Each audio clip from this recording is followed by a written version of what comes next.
We hear a lot of people talking about our community, but how much of it is true? And how much of it is myth-information?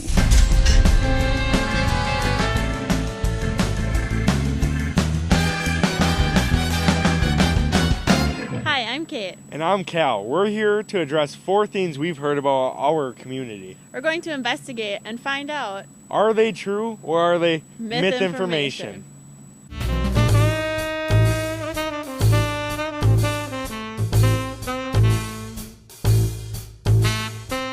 In a recent community survey, 92% of respondents said they were worried about jobs and the economy. So, are there any good jobs here? We wanted to find out more, so we're talking to Mark Bessette, General Manager at Domtar. Let's find out what he has to say. It is a myth, okay, that there aren't jobs available. We hired just this year 30 people into this mill. I'm in the process of hiring 3 more engineers. We need to have our kids understand that there's jobs here. There's a reason to stay here. We support the schools because they're actually our future at our mills. I've come from Michigan, and there's good folks in Michigan. However, when I come to Wisconsin, I'm seeing a Wisconsin work ethic. I see people treating people with respect and the hard work ethic. And again, I don't think that's unique to my mill. I think that's just the way people are. And I see this community as a growing community, but we got to roll up our sleeves together and be able to do it. It sounds like there are a lot of opportunities. And that businesses are looking at future employees. It's true that we've got a great work ethic here. Based on our interview, this comment is not true.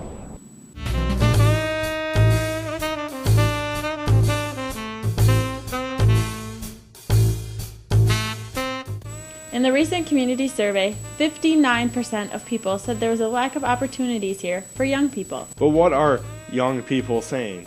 Will they leave, stay, or come back, and why? Let's talk to Bridget Chariton, Executive Director of the Southwood County Humane Society, and Dr. Mike Cook of Cook Family Chiropractic. I am born and raised in Wisconsin Rapids, and I went to college in a bigger city in Green Bay. And while I loved the city, I missed the small town feel of Wisconsin Rapids. The opportunity to be able to go into a place of business and have somebody recognize me, the fact that I could navigate my way through the town and not necessarily need a map or travel on a major highway was a big plus as well. This community, I think, thrives, obviously on the people that are here, but if we want to move forward, we need to recognize that there is young talent and encourage that. When I work in Minneapolis, there's a lot of stuff to do, but it's going to take you an hour in any direction to get anywhere. Whereas here, you can drive 5 minutes and be on the other side of town and be where you want to be. Wisconsin Rapids has always fit me. I really like the outdoor activities between the river and the boating, fishing, hunting, all the festivals we have. If you can't find something to do in Wisconsin Rapids, you're not looking hard enough. Well, Kate, that gives us something to think about for our future. Absolutely, Cal. We also discovered that Forbes recently ranked the Marshfield and Wisconsin Rapids area as one of the top 5 small cities to raise a family. Who knew? We do know that based on our interviews, this comment is not true.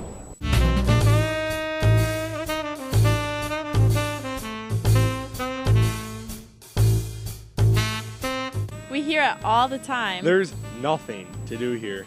So, is there anything to do here? To find out, we talked to Chad Schooley from Wood County Park and Forestry and Laura Nelson from the Wisconsin Rapids Convention and Visitors Bureau. It's a tremendous time to be in this community because all of the things that are available, sporting, activities, arts, all of the different things that are happening in this area, if you think there's nothing to do here, all you've got to do is stop in the Convention and Visitors Bureau, stop in the Incourage Community Foundation, ask about how you can get involved, and not only can you participate in these activities, you can have a say in how these things are run and maybe even bringing new activities to the area. With the different parks in Southwood County, there aren't a whole lot of well-kept secrets because they really do get a lot of utilization. We also have our Nepco County Park just a few miles down the road here, and I think a lot more people are utilizing that area. We do have hiking, cross-country ski trails, things like that. I invite everyone from the community to come out, whether it's Southwood County Park or any of our other park locations, and just come out and visit. If you haven't been here in a while, I'm sure that you would be pleased in what you see. You know, Kate, I'm beginning to sense a pattern. I had no idea there were so many things happening here. Based on our interviews, this comment is not true.